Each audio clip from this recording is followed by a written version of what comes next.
Good morning সবাইকে, শুভ সকাল। তো রাধাষ্টমী তো পেরিয়ে গেল গতকাল, এখন চলছে নবমী। আর আজকে আমি চুলদাড়ি কেটে দিয়েছি, প্রায় 7 মাস হবে নাকি গো। 7 মাস পর চুলদাড়ি কাটলাম, মানে 7 মাস পর চুলদাড়ি ছাড়া নিজের শেপটা আর কি দেখলাম। তো প্রচুর অস্বস্তি হচ্ছিলো। মেন কথা হচ্ছিলো বুড়িছিলাম যে মুখে চুল ঢুকে যাচ্ছিলো, আর যেটা গোটা শরীরে আমার কী সব বেরিয়ে যাচ্ছিলো সে কারণে, আর প্রচুর অস্বস্তিও হচ্ছিলো। তো 6 মাস করে কেটে দিলাম। এই হচ্ছে এখন আমার লোক চুলদাড়ি কাটার পর।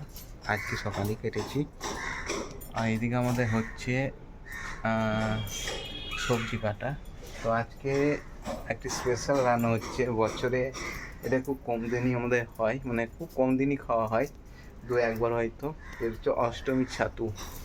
তো আজকে অষ্টমী ছাতু পেয়েছি, মানে কাল কিছুটা পেয়েছি, আজকেও কিছুটা পেয়েছি, মানে বাবা পেয়েছে আর কি, আমি না। তো সেই কারণে হচ্ছে মানে অষ্টমী ছাতুটাকে কি বলা বলো তো? কারান ছাতু। কি ছাতু? কারান ছাতু। কারাল ছাতু? কারান ছাতু। কারান কারান ছাতু, এই তো নামটা প্রথম শুনলাম। আমি জানতাম না। কে বললো? হ্যাঁ, শুনলাম কালকে। অষ্টমী ছাতু আর একটা নাম আছে বলছে কারান ছাতু, মানে আমি ফার্স্ট টাইম শুনছি। তো জানি না এটা সত্যি না মিথ্যা, যাই হোক। আর আজকে চুলদাড়ি কেটে কেমন লাগছে অবশ্যই সবাই কমেন্ট করে জানাবে। মানে প্রায় 7 মাস, মানে মা মারা যাবার 1 মাস আগে কেটেছিলাম যতদূর মনে আছে। আজ মায়ের মৃত্যু 6 মাস প্লাস হয়ে গেছে, মানে দেখতে দেখতে প্রায় 7 মাস, 7.5 মাস চলছে, মানে চুল কাটা। 7 মাস পর আমি চুল দাড়ি ছাড়া নিজের মুখটা দেখছি। যাই হোক, প্রচুর গরম এখন মনে হচ্ছে যেন, মানে ভাদ্র মাসের যে রোদ, সে রোদের প্রকোপ এখন বুঝতে পারছি। প্রচুর গরম, দেখতে পাচ্ছি প্রচুর গরম এখানে। যাব ইএসআই হসপিটাল, মাসে অ্যাডমিশন আছে, ব্লাড দিতে হবে। তো সেখানে যাও, কালকে অপারেশন হবে বোধ হয়। তো আজকে ব্লাড দেওয়ার পর কাল অপারেশন হবে যতদূর সম্ভব। আজও যাবো, কালও যাবো, দেখা যাক। আর চুলকি পাশে থেকো, সঙ্গে থেকো। আর এই হচ্ছে আমাদের বাড়ির, মানে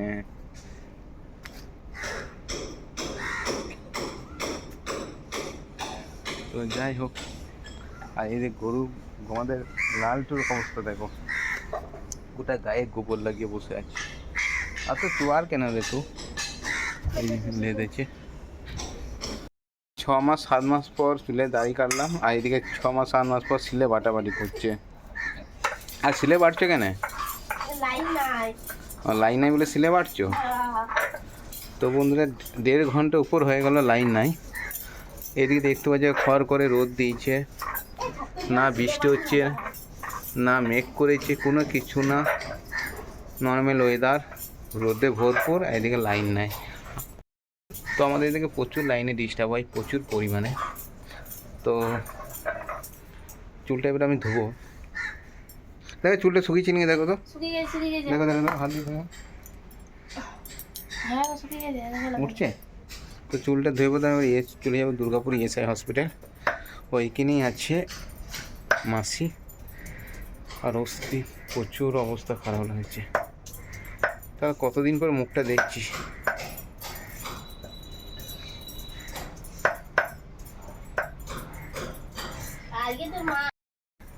হ্যাঁ কি